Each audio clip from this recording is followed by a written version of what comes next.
શું તમે કાન સાફ કરવા માટે ઇયરબડ યુઝ કરો છો? તો સાંભળો, ઇયરબડ્સ કાન સાફ કરવા માટે બન્યા જ નથી.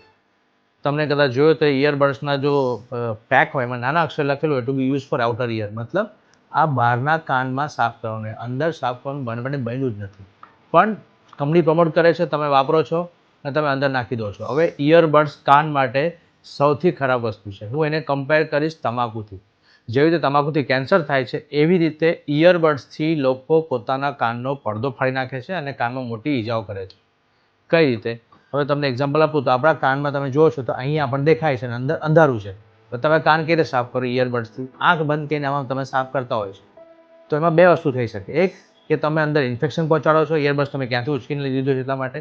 બીજું કે તમે જે મેલ છે એને ધક્કો મારી દો છો અને મેલ અંદર જમા કરી નાખો છો. અને ત્રીજું, કંઈ જ નહીં હોય, કાન એકદમ નોર્મલ હોય તો તમે ધીરે ધીરે કરતાં પડદાને બી ફાડી નાખો છો.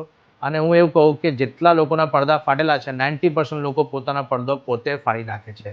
ઇયરબડ્સ એટલું ખરાબ વસ્તુ છે, એટલે ઇયરબડ્સ ક્યારે બી કાનમાં યુઝ ના કરવું જોઈએ. ઇયરબડ્સ એટલે પેલું દંડાવાળું આવે ને, જે રૂ લપેટેલું હોય તે. પેલા લોકો ગીત સાંભળે તે ઇયરબડ નહીં, જે કાન સાફ કરી લોકો વાપરે છે તે ઇયરબડ્સ.